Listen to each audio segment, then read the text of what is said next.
Video will be talking about the simple probability or the introduction for probability. Now, in probability, it gives us an idea on the chances of getting the certain outcome. So, I believe that you were able to heard of a word of P of X, or the probability of the event X is actually we're getting um, the outcome of the probability of a certain event.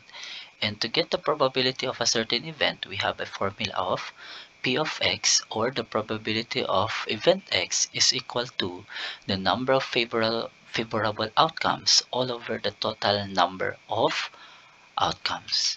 Now, before we go over to the some problems of simple probability, let's talk about first with the sample space. When we say sample space, it means that it is the set of all possible outcomes based on our event. Just for example, if we toss a coin, a one coin, the two possible outcomes that we can get if we toss one coin, we only have a sample space of a head and a tails. Okay, so the heads and a tails. Those are the two possible outcomes that we can get the moment that we toss a coin. Next, if we roll a die, just one die, just a one die. The possible outcomes that we can get the moment that we roll a die, we have 1, 2, 3, 4, 5, and 6. So it means that if we have 6 possible outcomes.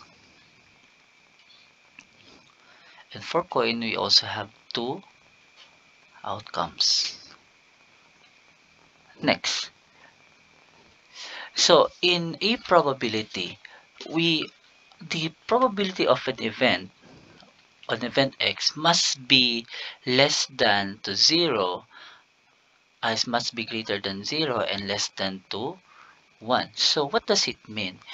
If the probability is closer to 0, it means that their probability is unlikely to happen. It means that that particular event is unlikely to happen, or it will never happen in a real life scenario. And if it's in 1, it's closer to 1, so it means that your probability is most likely to happen. Okay, just for example, if we have a probability, if the probability of an event X will give us a 0.3%, if we multiply it by 100, it will give us a 30% of chances of happening that particular event.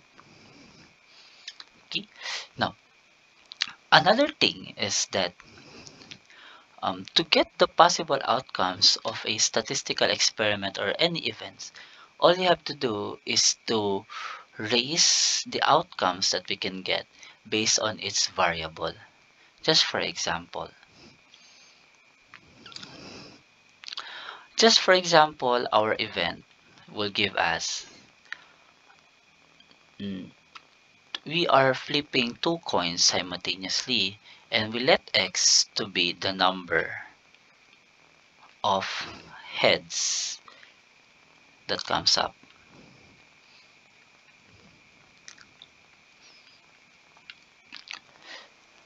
Okay, so the first thing that we have to do is to get our sample space. And since we are flipping two coins simultaneously, and we all know if we flip a coin, it will give us two possible outcomes. Since we are flipping two coins simultaneously, so to get the number of possible outcomes, all you have to do is to raise the possible outcome of a coin based on its variable, which is 2. So that's 2 raised to the power of 2. 2 represents the variable that that is based on our event. Since a one coin can give us two possible outcomes, which is head and tails, since we'll be flipping two coins simultaneously, so we just have to raise that two possible outcomes to 2 because we'll be using two coins. And that's 2 raised to the power of 2 will give us 4 outcomes. 4 possible outcomes. If we already know how many outcomes that we'll be expecting based on our event, this time we can now get our sample space.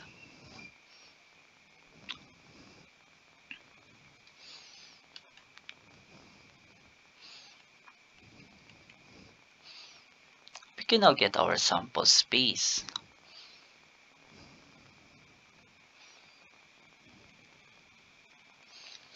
So our sample space is basically, so we all know the possible outcomes that we can get for one coin is head and tails. Since we will be flipping it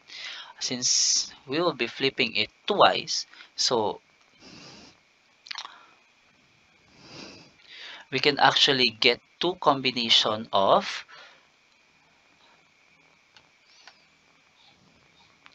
so from head we can actually have head, we can also have a tail, and followed by for tail we can also have a head, and we can also have a tail. So that's based on the diagram. So the first outcome or the first sample space that we can have is two coins will give us both heads. So we have heads, heads.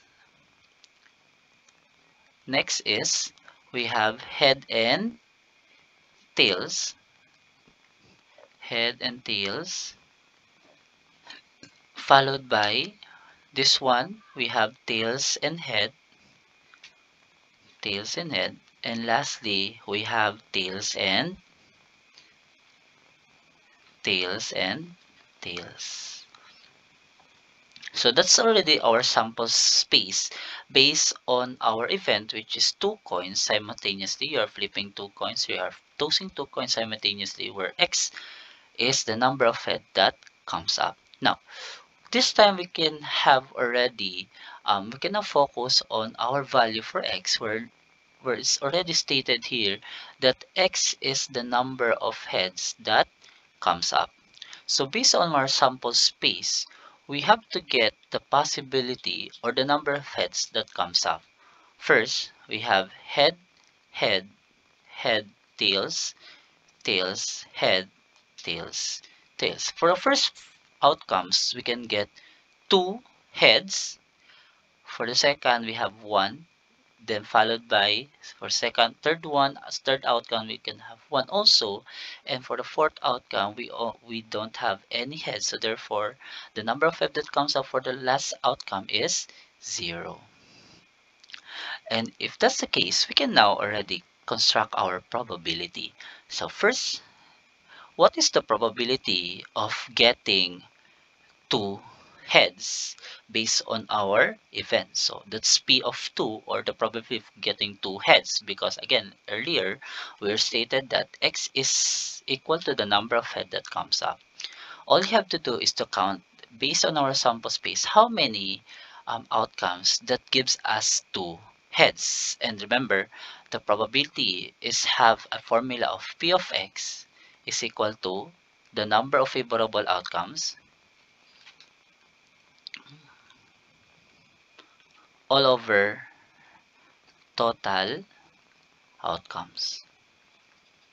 Since we all know that our total outcomes is 4, and based on our sample space, we only have one outcome that give us two heads, which is H and H. So it means that our answer will be 1 over 4. This is the only outcome. So 1. So again, this 1 represents the favorable outcomes.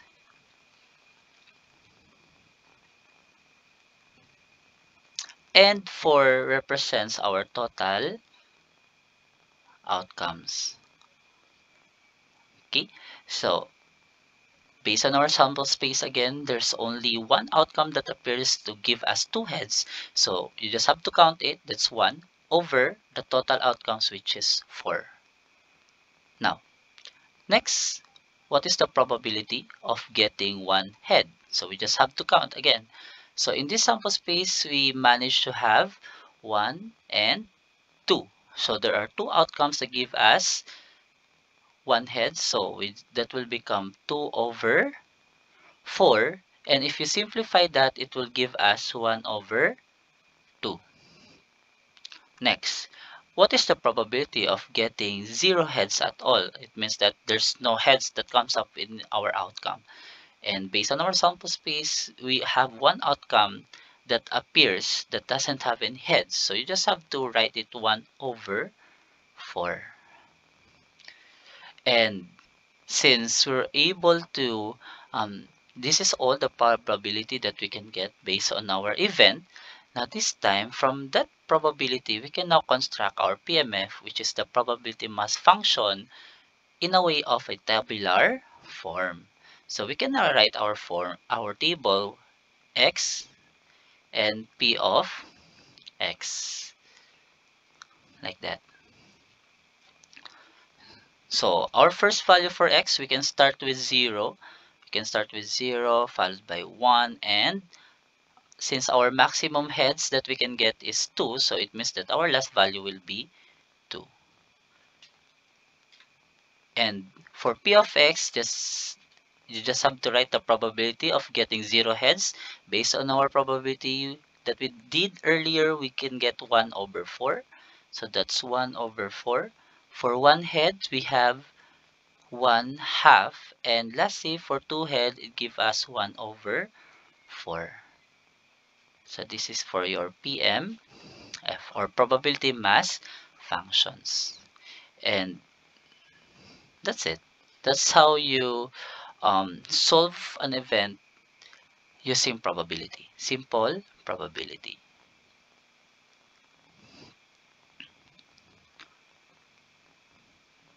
Okay. Now, let's have another example. Let's have another example. Um, let's say our event. Our event is flipping, tossing 3 coins at a time. Tossing 3 coins at a time, and we let x to be the number of tails that comes up. Okay, so again, the first thing that we have to do is to get how many possible outcomes that we can get based on our event. Since at this time we'll be using 3 coins, so again, one coin will give us 2 possible outcomes. So it means that you just have to raise 2 raised to the power of 3, because we'll be using 3 coins, or we'll be flipping the coins 3 times. Okay, and 2 raised to the power of 3 is the same with 2 times 2 times 2, which will give you 8 outcomes. Now, since we already know that the total possible outcomes that we can get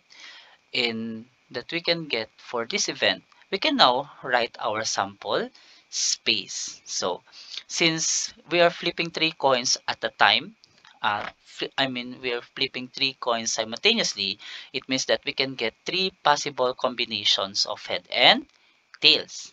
Okay, so we can start with, so let's say the first 3 coins will give us head, head, and head, followed by head, tails, and head, head, and tails. Next, we have head, tails, and tails. Next, we can also have tails, head, and head, tails, tails, head, and we can also have tails, tails, and tails. And counting with our sample space, we already have 1, 2, 3, 4, 5, 6. It means that we still lack 2 possible outcomes. So we can just have played with our combinations here. So we can actually have head, tails, and head, and tails, head, and tails. Now, this is our sample space. This is already our sample space. 8 outcomes. Okay, now, and And going back, we said here that x is the number of tails that comes up. So we just have to count how many tails that comes up per outcome. So let's start first with the first one. So first outcome. So we just have to count as you can observe in this outcome. Head, head, head. We don't have any tails, so that will be 0 tails at all. For second outcome, there's one tail that appears, so that's 1. For the second outcome, we have 2 tails that appeared, so that's 2. For this one, we have also 1. For this one, we have 2. And for this outcome, we have 3, so therefore this must be 3. For this outcome, there's only 1. And lastly, for this outcome, we have 2 outcomes, 2 tails that comes up, so that's 2. Now, so after knowing how many numbers of tail that comes up per per outcomes, we can now already have our probability. So first, let's start with the probability of getting 3 tails. 3 tails. So we just have to count how many tails, how many outcomes that comes up with 3 tails. And based on our tally earlier, we only have one outcome that give us 3 tails. So it must be 1 over 3. I mean 1 over 8. Since our total outcomes is 8. Followed by, what is the probability of getting 2 heads? So we just have to count. We have 1, 2, and 3. So there are 3 outcomes that give us 2 tails. So that's 3 over 8. Next, the probability of getting 1 head, I mean. So we just have to count again. 1, 2, 3. So that's also 3 over 8. And lastly, what is the probability of getting 0 heads at all? I mean 0 tails at all. We have 1 outcome. So that's 1 over 8. And since we're done with this one, we can now write our PMF, or the probability mass function, in a tabular form. So that's x and P of x. So whatever is the value of x here inside our probability, that's the value of x that we'll be writing it. We're just actually simply converting from this form into tabular form. So we can start with 0, followed by 1, followed by 2, followed by 3. Since the maximum heads that the maximum tails that comes up in our event is 3. After that, you just have to write the probability that we were able to gather. So when there's no heads at all, there's no tails at all, that will be 1 over 8. For one tail, we have 3 over 8, followed by 3 over 8, and lastly, we have 1 over 8. That's it. That's how you write or get the probability of a certain event.